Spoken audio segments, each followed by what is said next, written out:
একটি রহস্যময় কুয়ো। কুয়োর বিশেষত্ব হলো দুটি দেহ থেকে একটি নতুন দেহে রূপান্তরিত করা। এক সময় একটা দল বা কোনো পার্সন জঙ্গলের গুহার ভিতরে একটি পুকুর খুঁজে পেয়েছিল, যার জল পান করলে দুটি মানব শরীর এক হয়ে যায়, যেমনটা পৌরাণিক যুগে গ্রিকরা বিশ্বাস করত। এই কুয়ো দীর্ঘ সময় ধরে মানুষ সহ নানান প্রাণীকে একত্রিত করে নতুন দেহে রূপ দিয়েছে, এমনকি কখনো কখনো ভয়ঙ্কর মনস্টারেও পরিণত করেছে। গল্পের শুরুতেই আমাদের একটি গভীর জঙ্গল দেখানো হয়। এই গভীর জঙ্গলে সাইমন ও কেরি নামের এক দম্পতি ট্রেকিং করতে গিয়ে নিখোঁজ হয়ে যায়। তাদের খোঁজে একটি সার্চ টিম জঙ্গলের ভেতরে প্রবেশ করে। সেই টিমের দুইটি কুকুর তাদের অনুসন্ধান করতে গিয়ে গুহার ভেতরে ঢুকে যায়, যেখানে গুহার প্রবেশ মুখে একটি সূর্য ডিজাইনের বেল দেখা যায়। গুহার ভিতরে একটি রহস্যময় পুকুর রয়েছে, যেখানে কুকুর দুটি ক্লান্ত হয়ে জল পান করে। এরপর তাদের মধ্যে এক অদ্ভুত পরিবর্তন লক্ষ্য করা যায়। তারা একে অপরের দিকে তাকিয়ে থাকে। কুকুর দুটি ট্রেনিং প্রাপ্ত হলেও মালিক জশের প্রতি তাদের কোনো ভ্রুক্ষেপ থাকে না। সার্চ টিম কাপলদের খুঁজে না পেয়ে সেখান থেকে চলে যায়। জশ রাতে বাড়ি ফিরে আসে, তবে বাড়িতে এসে দেখে কুকুর দুটি এখনো ঠিক একে অপরের দিকে একইভাবে তাকিয়ে রয়েছে। মধ্যরাতে হঠাৎ তাদের অদ্ভুত আওয়াজ শুনে জশের মেয়ে অ্যানা তাকে ঘুম থেকে ডেকে তুলে। তখন যা দেখলেন তাতে তার হুঁশ উড়ে যায়। কুকুর দুটির শরীর আশ্চর্যজনকভাবে একে অপরের সাথে মিশে গেছে এবং সেই কষ্টে তারা চিৎকার করছে। এই অদ্ভুত ঘটনার সাথে শুরু হয় এই মিস্ট্রি হরর সিনেমা টুগেদার। গল্পের রহস্য এর শেষ পর্যন্ত এটি আপনাকে ভয়ের চরম শিখরে নিয়ে যাবে। এখন আসুন গল্পের পরবর্তী অংশে এগিয়ে যাই। জঙ্গলের এই ঘটনার পর আমরা এক কাপল মিলি ও টিমের সাথে পরিচিত হই, যারা মুভির পাশাপাশি রিয়েল লাইফেও ম্যারিড কাপল। তবে মুভির গল্পে এরা এক নামহীন কমপ্লেক্স রিলেশনে রয়েছে। তাদের মধ্যে মেন্টাল অ্যান্ড ফিজিক্যাল দুটোরই দূরত্ব থাকায় মিলি বেশ বিরক্ত। আসলে ছেলে হোক বা মেয়ে, শারীরিক চাহিদা দুজনেরই থাকতে পারে। টিম রিসেন্টলি বাবা মাকে হারিয়েছে। তার ক্যারিয়ার বলতে তেমন কিছুই নেই, কারণ সে বহুদিন ধরে মিউজিশিয়ান হওয়ার ট্রাই করছে, কিন্তু এখনো স্টেবল হয়নি। টিমকে না চাইতেও কাল মিলির সাথে কান্ট্রি সাইডে শিফট করতে হবে, কারণ মিলি সেখানে বাচ্চাদের স্কুলে অ্যাডেড টিচার জব পেয়েছে। টিমের কাজের যেটুকু সুযোগ ছিল সেটা কান্ট্রি সাইডে গিয়ে মোটামুটি শেষের পথে, কিন্তু কোনো উপায় নেই। একদিকে রিলেশন, অন্যদিকে ইন্ডিভিজুয়াল ক্যারিয়ার। এক প্রকার দোটানার মাঝেই পার্টিতে মিলি টিমকে প্রপোজ করলে টিম অপ্রস্তুত হয়ে সবার সামনে পুরো সিচুয়েশন ভাইবটাই নষ্ট করে দেয়। তবে আজকের রাতটা কাটলো বিনা অন্তরঙ্গতায়। আসলে বাবা মায়ের মৃত্যুর কারণে টিমের এতটাই ইমোশনাল ব্রেকডাউন হয়েছে যে প্রতি রাতে সে দুঃস্বপ্ন দেখে। পরের দিন ওরা কান্ট্রি সাইডে নতুন বাড়িতে শিফট করলো। ঘর গোছানোর সময় টিম ওর বাবার একটি কাটিং মেশিন অনেকক্ষণ ধরে দেখছিল। ছোটবেলায় বাবা কিছুতেই এটা তাকে ধরতে দিত না। এখন অবশ্য বাবা নেই, রয়েছে শুধু স্মৃতি। তবে মুভির শুরুতে এই কাটারে যখন এত ফোকাস রয়েছে, তাহলে বুঝে নাও মুভির পরবর্তী জায়গায় এর কোনো বিশেষ রোল রয়েছে। ঘর পরিষ্কার করার সময় টিম পচা গন্ধ পেলে সিলিং লাইটের ভেতর থেকে কয়েকটা মরা ইঁদুর দেখতে পায়, যারা একে অপরের সাথে লেজের মাধ্যমে জুড়ে ছিল। জিনিসটা অবাস্তব লাগলেও এটা খুবই রেয়ার কেস, যেটাকে বলে র্যাট কিং। এই ক্ষেত্রে ইঁদুরের লেজ আঠালো পদার্থ, রক্ত, ময়লা বা বরফে আটকে গেলে তারা নড়াচড়া করতে না পারায় লেজগুলো শক্তভাবে গিঁট বেঁধে ফেলে এবং একে অপরের থেকে আলাদা করতে না পেরে সবাই মারা যায়। প্রথমে কুকুর, তারপর কাটার, আর এখন র্যাট কিং। গল্প কোন দিকে মন নিচ্ছে তার একটা ধারণা তোমরা করে নাও, কারণ বহু কিছু এখনো দেখার বাকি রয়েছে। পরের দিন মিলি স্কুলে জয়েন করে, আর সেখানে পরিচয় হয় সহ টিচার ও স্কুলের সিলেকশন কমিটির মেম্বার জ্যামির সাথে। সৌভাগ্যবশত জ্যামি তাদের প্রতিবেশী। নতুন জায়গা, নতুন স্কুল, সেখানে জ্যামির মতো মানুষ পাওয়াটা মিরাক্কেল ছাড়া আর কিছুই নয়। এমনকি জব সিভি পছন্দ হওয়ায় জ্যামি নিজেই ওকে সিলেক্ট করেছে। সে মিলিকে টিফিনের সময় তাদের আশেপাশের এলাকা, বিশেষ করে জঙ্গলে ট্র্যাক করতে বলে, কারণ জায়গাটা বেশ মনোরম, আর যদি কিছু দরকার পড়ে সে তো আছেই। সেই মতো পরের দিন দুজন বেরিয়ে পড়লো জঙ্গলে ট্র্যাক করতে। জ্যামি যে বলেছিল সত্যি, জায়গাটা ভীষণ ভালো। জঙ্গলের মাঝে টিম বড় গাছের ডালে সূর্য ডিজাইন করা বেলগুলো দেখে কৌতূহলবশত সেদিকে ছুটে যায়। বেশ কয়েক ঘন্টা জঙ্গলে এক্সপ্লোর করে ফেরার সময় হঠাৎ বৃষ্টি নামার সাথেই বিপদ বাড়ল, কারণ তারা রাস্তা হারিয়ে ফেলেছে। টিম মোবাইল কম্পাস দেখে তাড়াহুড়োর মাথায় রাস্তা খুঁজতে গেলে অসতর্ক হয়ে আন্ডারগ্রাউন্ড গুহার মধ্যে পড়ে যায়। মিলি ওকে বাঁচানোর চেষ্টা করলেও কোনো লাভ হলো না। তবে খুব একটা আঘাত তারা পায়নি। দুজন ঠিক করলো বৃষ্টি থামা অবধি এখানেই অপেক্ষা করবে। এটাকে অবশ্য ঠিক গুহা বললে ভুল হবে, কারণ লাইটারের আলোয় যেটুকু বোঝা গেল এখানে বেশ কিছু বিল্ডিংয়ের ভাঙা স্ট্রাকচারের অস্তিত্ব রয়েছে। এখানে বেশ কিছুক্ষণ অপেক্ষার পর জল তেষ্টা পেলে বোতলে যেটুকু জল ছিল সেটা মিলিকে দিয়ে টিম গুহার মধ্যে থাকা একটা পুকুর থেকে জল পান করে। আচ্ছা, এখানে বলে দেওয়া ভালো, মুভির শুরুতে যে গুহা এবং পুকুরটাকে দেখানো হয়েছিল এটাই সেটা। তো ওরা বৃষ্টি থামা অবধি অপেক্ষা করে দুজন গল্প করতে বসলো। মিলি জিজ্ঞেস করে বাড়িতে প্রথম দিন এসেই সে কিভাবে সিলিং লাইটের ভিতরে ইঁদুরের ব্যাপারটা টের পেল। তখন টিম জানায় ছোটবেলায় বাবা একদিন ওর রুমে পচা গন্ধ পেয়ে ঘর পরিষ্কার করতে বলেছিল এবং সেই মতো টিম পরিষ্কারও করে, কিন্তু পরের দিন বাবা রুমে এসে গন্ধটা আবার পেলে পরিষ্কার করতে বলে চলে যায়। এইভাবে দিনের পর দিন রুম পরিষ্কার করার পরেও গন্ধটা কিছুতেই যায় না। এমনকি বাবা নিজে একদিন পরিষ্কার করার পরেও গন্ধটা না গেলে তিনি খুঁজে পান যে সিলিং লাইটের ভিতরে একটি ইঁদুর মরে পড়েছিল। আর টিম যখনই সন্ধ্যায় লাইট জ্বালাতো তখনই সেই ইঁদুরটা পুড়ে গন্ধ বেরোতো। তাই সেদিন বাড়ি এসে টিম প্রথমেই লাইট চেক করেছিল। ছোটবেলায় গন্ধের মধ্যে কাটানো প্রতিটা রাত তার কাছে দুঃস্বপ্নে পরিণত হয়েছিল। সে যখন বহুদিন পর বাবা মায়ের সাথে দেখা করতে বাড়ি আসে, সেখানে বাড়ি ঢুকে নাকে আসে বিভৎস পচা গন্ধ, কারণ বিছানায় মায়ের পাশে পড়েছিল বাবার নিথর দেহ। বাবা ঘুমন্ত অবস্থায় বেশ কিছুদিন আগেই মারা গিয়েছিলেন এবং সেই ধাক্কা সহ্য করতে না পেরে মা ওই মৃতদেহ নিয়ে দিনের পর দিন থেকে গেছেন। এই দৃশ্য তাকে আজও ঘুমের মধ্যে তাড়া করে বেড়ায়। রাতে বৃষ্টি না থামলে দুজন গুহায় ঘুমিয়ে পড়লে টিম অনুভব করে পুরো গুহা যেন তার সাথে নিঃশ্বাস ফেলছে, সাথে ওই জল হঠাৎ জীবন্ত হয়ে তার শরীরকে অদ্ভুতভাবে কন্ট্রোল করছে। এই অসহ্য অনুভূতি নিয়ে টিম ঘুম থেকে উঠে বসলো। তখন সকাল হয়ে গেছে। মিলির ফোনটা জলে ভিজে কখন বন্ধ হয়ে গেছে কে জানে। তখনই লক্ষ্য করে মিলির পায়ের সাথে টিমের পায়ের চামড়া আটকে গেছে। অনেক কষ্টে দুজনের পা ছাড়িয়ে নিলে টিম দেখে ওদের জামা কাপড়ের সাথে আঠালো জাতীয় কিছু আটকে আছে। জঙ্গলে কতই না কিছু হয়, তাই বিষয়টিকে উপেক্ষা করে তারা বাড়ি ফিরে আসে। বাড়ি এসে সবার আগে মিলি ফোনটা চালের মধ্যে ঢুকিয়ে রাখে যাতে ফোনের ভিতরের আর্দ্রতা টেনে নেয়। সারা রাত গুহায় ঘুমানোর কারণে মিলির কাঁধে ব্যথা হয়েছে, তাই টিমকে মেসেজ করতে দিতে বলে টিম ওর প্রতি একটা অদ্ভুত টান অনুভব করে। ইচ্ছে করছে মিলির শরীর প্রত্যেকটা অঙ্গ প্রত্যঙ্গের স্পর্শ করে চামড়া ভেদ করে রক্ত মাংসে হাত ঢুকিয়ে দিতে। ধীরে ধীরে আঙ্গুলের চাপ বেড়ে চললে এক পর্যায়ে মিলি রেগে সরিয়ে দিতেই টিমের হুঁশ ফিরল। এমন ব্যবহারে টিম নিজেও অবাক। বাড়িতে দরকারি জিনিস ফুরিয়ে এসেছে, তাই টিমকে রেস্ট নিতে বলে মিলি শহরের দিকে রওনা দেয়। আশ্চর্যের বিষয়, মিলি গাড়ি নিয়ে টিমের থেকে যত দূরে যায় বা ঘুরতে থাকে, তেমনি টিমের শরীর বাথরুমে সেই দিকে ঘুরে রিয়্যাক্ট করতে থাকে।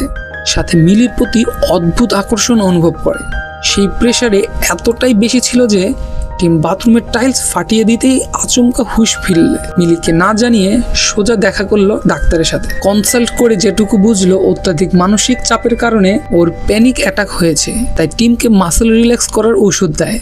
সাথে এটাও জানায় টিম যেখানে থাকে সেখান থেকে কদিন আগেই সাইমন আর ক্যারি নির্দেশ হয়ে গেছে। টিমদের ভাগ্য ভালো যে ওরা এখনো হারায়নি। এই খবর শুনে টিম বাড়ি এসে গুগল থেকে দুজনের ফেসবুক পোস্ট চেক করে নিউজটা মিলিকে জানায়। তখনই দরজায় করানারের প্রতিবেশী জ্যামি ওকে বাড়িতে ইনভাইট করে তাদের গুহায় আটকানোর অভিজ্ঞতা শেয়ার করলে জ্যামি বলে ওই জায়গায় একটা নিউ এজ চার্চ ছিল, কিন্তু কয়েক বছর আগে কোনো কারণে ওই চার্চ ভেঙে পড়লে সেখানে ওই গুহাটা তৈরি হয়। গল্পের মাঝে জেমি খাবারের প্রশংসা করলে আমরা জানতে পারি মিলি রান্না করতে পারে না, তাই টিম এটার দায়িত্ব নিয়েছে। আর উল্টো দিকে টিম গাড়ি চালাতে পারে না, যেটা আবার মিলি পারে। মানে এরা একে অপরের পরিপূরক। এই যে এখন আমরা ফেসবুকে বিভিন্ন পোস্ট দেখি যেখানে ছেলে মেয়েদের কোনো জিনিস করতে পারা বা না পারার বিষয়গুলো নিয়ে নিজেদের মধ্যে তর্ক চলে, তো সেখান থেকে বেরিয়ে এসে যদি যুক্তি দিয়ে ভেবে দেখো তাহলে বুঝবে ছেলে মেয়ে উভয়েরই কোনো জিনিস করতে পারা বা না পারাটা ব্যর্থতা নয়, বরং যে যেটা পারছে সেটা ভালোভাবে করে কিভাবে নিজেদের একে অপরের পরিপূরক বানাচ্ছে সেটাই ম্যাটার করে। এই কারণেই তো বলে সোলমেট। অনেক গল্পের পর জেমি ওদের বিদায় জানালে টিম মিলির উপর চড়ে বসলো, কিন্তু উত্তেজনার মাঝে দুজনের ঠোঁট আটকে গেলে মিলি ভীষণ রেগে রেগে যায়। সেভাবে টিম এইগুলো ইচ্ছে করে করছে যাতে তাদের ফিজিক্যাল করতে না হয়। তো এই রাগারাগির মাঝে দুজনে ঘুমিয়ে পড়লো, কিন্তু মধ্যরাতে আচমকা চুলের টান পড়ায় মিলি চমকে উঠে দেখে টিম গলা অব্দি মুখে চুল ঢুকিয়ে টানছে। ওর দম বন্ধের উপক্রম হলে কোনো মতে গলা থেকে চুল টেনে বের করে। এই ঘটনায় দুজন ভীষণভাবে চমকে যায় এবং এই বিষয়ে কোনো কথা বলতে চায় না। তবে এখানে প্রশ্ন আসতে পারে, জিনিসগুলো টিমের সাথেই কেন হচ্ছে, মিলির সাথে নয় কেন? তো অপেক্ষা করো, এর উত্তর তোমরা নিজেরাই পেয়ে যাবে। তো কাল রাতের ঘটনা নিয়ে দুজনে কথা বাড়ালো না। টিমকে আজ শহরে যেতে হবে, ব্যান্ডের সাথে রেকর্ডিং আছে। মিলি ওকে স্টেশনে ড্রপ করে গাড়িতে যত দূর যেতে থাকে তত টিমের সেই অদ্ভুত আকর্ষণ বাড়তে থাকে। এই প্রভাব এতটাই বেশি ছিল যে ট্রেন মিস করে মিলির স্কুলের দিকে ছুটতে থাকে। এমনকি মাসেল রিল্যাক্স করার ওষুধ খেয়েও কাজে দেয় না। স্কুলের ছুটির ঘন্টা পড়লে মিলি অ্যানাকে অন্যমনস্কভাবে বিকৃত কুকুরের ছবি আঁকতে দেখে। আসলে সেই রাতের ঘটনা সে আজও ভুলতে পারেনি। তখনই টিমকে আসতে দেখে মিলি ওকে নিয়ে স্টুডেন্ট বাথরুমে গেল। টিম নিজের উপর কন্ট্রোল হারিয়ে বহুদিন পর মিলির সাথে বাথরুমে ইন্টারকোর্স করতে থাকে। আর তখনই ঘটে যায় সেই আকস্মিক ঘটনা। টিমের পা ঠোঁট অবধি আটকে যাওয়া তো ঠিক ছিল, কিন্তু এইবার দুজন ইন্টারনালি আটকে যায়, যার ফলে একে অপরকে ছাড়ানোর সময় একটা বাচ্চা ছেলে চলে আসলে সে ভয়ে জেমিকে ডাকতে থাকে। তাই উপায় না থাকায় মিলি জোর করে টিমকে সরাতে বাধ্য হয়। ঘটনাস্থলে জ্যামি আসলে মিলি সব সামনে নিলেও পাবে নামতে থাকা ব্লিডিং দেখে জ্যামি ভাবে ওর পিরিয়ড হয়েছে। তবে যাওয়ার সময় সে টিমকে বাথরুমে দেখেও বিষয়টা ইচ্ছে করে চেপে যায়। বাড়ি ফিরেই দুজনের মধ্যে ঝগড়া শুরু হয়ে গেল। তার এমন ভুল কাজের জন্য মিলির চাকরি যেতে পারত। এই নিয়ে কথা বাড়লেও টিম কিছুতেই বোঝাতে পারে না যে এইগুলো তার কন্ট্রোলের বাইরে। কিন্তু মিলি কোনো কথা না শুনে স্কুলের ঘটনার জন্য জ্যামির বাড়ি যায় পরিস্থিতি সামাল দিতে। জ্যামি ওকে দেখে এমন বিহেভ করে যেন টিমকে ও বাথরুমে দেখেই নি। তাই ব্যাপারটা নিয়ে খুব বেশি কথা বলতে লাগলো না। টেবিলে রাখা একটা ছবি দেখে মিলি জানতে পারে জ্যামির একজন পার্টনার ছিল যে ওর সাথে এখন থাকে না বা হয়তো মারা গেছে। জ্যামির আঙ্গুলে থাকা দুটি ওয়েডিং রিং তার প্রমাণ দিচ্ছে। মিলি তার রিলেশনের কমপ্লিকেশন শেয়ার করলে জ্যামি বলে, গ্রিক দার্শনিক প্লেটোর মতে গ্রিকরা বিশ্বাস করত অ্যানশিয়েন্ট টাইমে মানুষের 4টে হাত 4টে পা এবং একই মাথায় 2টো মুখ ছিল, কিন্তু গড জিউস মানুষের ক্ষমতা কমানোর জন্য তাদের দুভাগ করে দেয় যাতে সারা জীবন মানুষ তার আদার হাফ বা সোলমেটকে খুঁজতে সময় কাটায়। তাই যদি মিলি নিজের আদার হাফ পেয়ে থাকে তাহলে উচিত তাকে আগলে রাখা, কারণ কাউকে ছাড়তে এক মুহূর্ত সময় লাগে না। তার কথা শুনে মিলির মন হালকা হয়। ভেবেছিল জেমির সাথে আরো কিছুক্ষণ সময় কাটাবে, কিন্তু সম্ভব হলো না, কারণ টিম সেখানেও পাগলের মতো এসে হাজির। তাই ওর সাথে বাকি রাস্তা হাত ধরে ফিরলো এই আশায় যে সবকিছু ঠিক হয়ে যাবে। রাতে টিম কাজ নিয়ে ব্যস্ত হয়ে পড়লো। ব্যান্ড অ্যাটেন্ড না করায় বন্ধুদের কি বলবে ভেবে পাচ্ছে না। কিন্তু সাইমনের নিয়ে রিসার্চ করতে গিয়ে ভয় বাড়লো, কারণ টিমরা যে গুহায় গিয়েছিল তার আশেপাশের জায়গা থেকেই ওরা মিসিং হয়েছে। এমনকি সোশ্যাল মিডিয়ায় আপলোড করা ওদের লাস্ট ছবি জুম করলে গাছে ঝোলানো সেই আঁকা বেলগুলো দেখতে পায়। তখন এই দরজার বাইরে মিলিকে অদ্ভুত অবস্থায় দেখে টিম ভয়ে শিউরে উঠলো। যেমন ওর সাথে এই কদিন ধরে হচ্ছে ঠিক তেমনটাই আজ হয়েছে মিলের সাথে। এইবার প্রশ্ন আসতে পারে, শুরুতে মিলের সাথে এসব হয়নি, তাহলে এখন কেন? আসলে গুহায় জল তেষ্টা পেলে টিম মিলিকে বোতলের জল দিয়ে নিজে ওই গুহার জল পান করেছিল, তাই যা হবার টিমের সাথেই হচ্ছিল। মিলির ফোন জলে ভিজলে সেটাও বাড়ি এসে চালের মধ্যে রেখে দেয় এবং সেই চাল কিন্তু কখনো রান্নায় ব্যবহার করা হয়নি। তাহলে প্রশ্ন, মিলি এর শিকার হলো কিভাবে? মনে পড়ছে মিলি স্কুলের বাথরুমে টিমের সাথে কি করেছিল? আর তখনই জলটা ইন্টারনালি মিলির শরীরে ঢুকেছে, যার ফলাফল আজকের রাতে টিমের প্রতি তার আকর্ষণ। মিলিকে থাপ্পড় মেরে হুঁশ ফেরালে টিম নিজের অভিজ্ঞতা শেয়ার করার সাথে সাইমনদের অভিশপ্ত গুহা থেকে মিসিং হওয়ার কথা বললে মিলি বিশ্বাস করতে চায় না যে সত্যি এরকম কিছু ঘটেছে। তাই মিলি সিদ্ধান্ত নেয় তারা ডিস্টেন্স মেনটেন করবে। এমনকি মুখের উপর বলেও দেয় রবিবার ওর বাবা মা আসবে, তাই সে চায় না টিম বাড়িতে থাকুক। কিন্তু রুমে যেতে গেলেই সে থেমে যায়। মনে হলো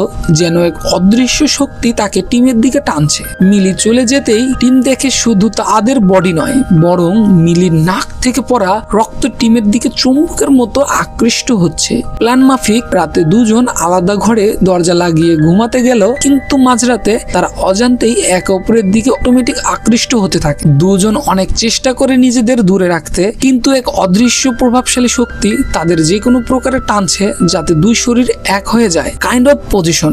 এতক্ষণে মিলি টিমের কথায় বিশ্বাস হয়, কিন্তু ততক্ষণে অনেক দেরি হয়ে গেছে, কারণ দুজন একে অপরের হাত দিয়ে ঠেলে ধরলে ওদের হাত চামড়ার ভিতরে ঢুকে যায়। তখনই টিম বুদ্ধি করে মিলিকে দিয়ে ড্রয়ারে রাখা মাসল রিল্যাক্স করার ওষুধ বের করে দুজনে খাওয়ার পর হাত কিছুতে টেনে বের করলেও জ্ঞান হারানোর আগে বডি মার্চ হওয়ার প্রসেসটা থেমে যায়, কারণ অ্যাড্রেনালিন হ্রাস বন্ধ হয়ে বডি মার্চ হওয়া থেমে যায়। সকালে ঘুম ভাঙলে দেখে মিলি ওকে চেয়ারে বেঁধে রেখেছে এবং ওর হাতের টিমের বাবার কাটিং মেশিন, যেটা দিয়ে ওদের দুজনের স্ক্রিন আলাদা করে দেয়। বলেছিলাম না শুরুতেই, যখন এই মেশিনটি দেখানো হয়েছে তখন নিশ্চয়ই এই মেশিনের কোনো কারণ আছে। তো এরকমই কিছু ছোটখাটো বিষয় জানার জন্য চ্যানেলটি সাবস্ক্রাইব করে রাখো।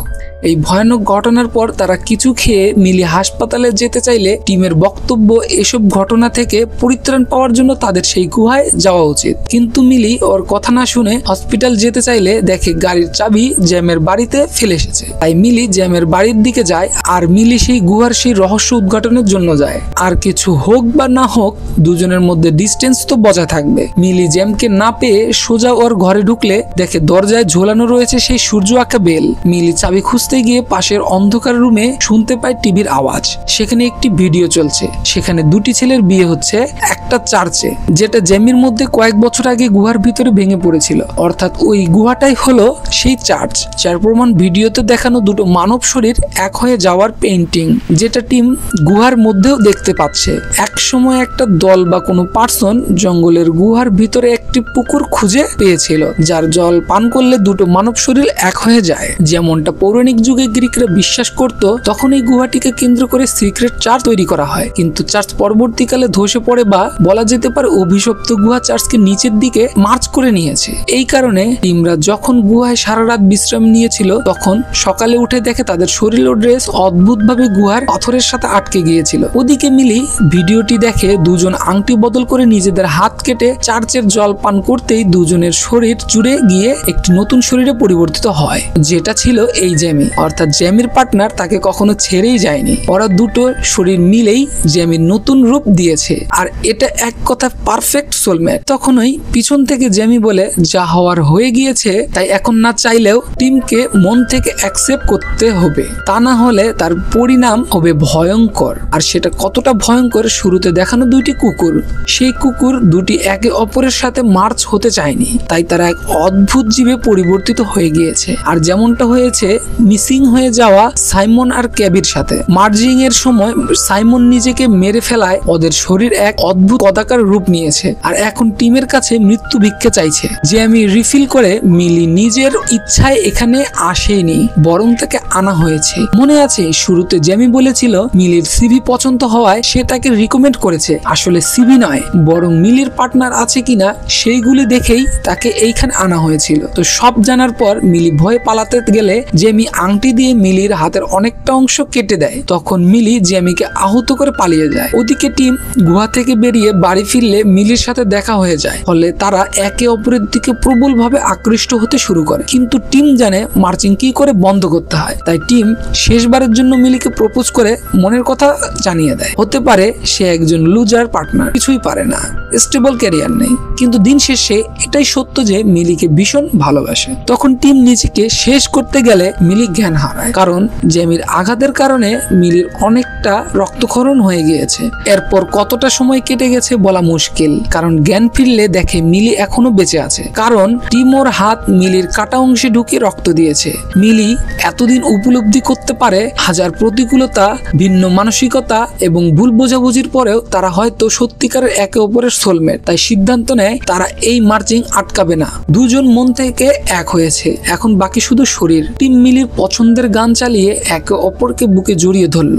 সময়ের সাথে ধীরে ধীরে দুজনের হাত, ঠোঁট, চোখ মিশে যাওয়ার সাথে ব্যাকগ্রাউন্ডে প্লে হচ্ছে 90-এর দশকের স্পাই গার্লস ব্র্যান্ডের সেই বিখ্যাত গান টু বিকাম ওয়ান। দুটো শরীর, দুটো মন যখন একে অপরকে খুঁজে পেল, তখন রইল না কোনো আলাদা অস্তিত্ব, কারণ তাদের কাছে এখন ভালোবাসা শুধু একসাথে থাকা নয়, বরং এবং একে অপরকে নিঃশ্বাসে নিজের অস্তিত্ব খুঁজে পাওয়া। আজকের দিনটা রবিবার। মিলির বাবা মা গাড়ি থেকে নেমে দরজায় নক করলে দেখা গেল সেখানে ঝুলছে সূর্য আঁকা বেল। আর তখনই দরজা খুলল মিলি আর টিমের শরীর মিশে তৈরি হওয়া এক অদ্ভুত মানুষ। আর এরই মাধ্যমেই গল্পটি এখানেই শেষ হয়। তো বন্ধুরা, আশা করি গল্পটি আপনাদের ভালো লেগেছে। ভালো লাগলে চ্যানেলটি সাবস্ক্রাইব করতে অবশ্যই ভুলবেন না। আপনারা কোন মুভির এক্সপ্লেইন দেখতে চান সেটা কমেন্টে অবশ্যই লিখবেন। আমি সর্বোচ্চ চেষ্টা করব আপনাদের মুভিগুলো এক্সপ্লেইন করার। আপনারা এই মুভিটি দেখতে চাইলে আমার ডেসক্রিপশনে দেওয়া টেলিগ্রাম চ্যানেলে যুক্ত হবেন। আশা করি সেখানে সকল মুভি পেয়ে যাবেন। তো সবাই ভালো থাকবেন। Take care and good bye.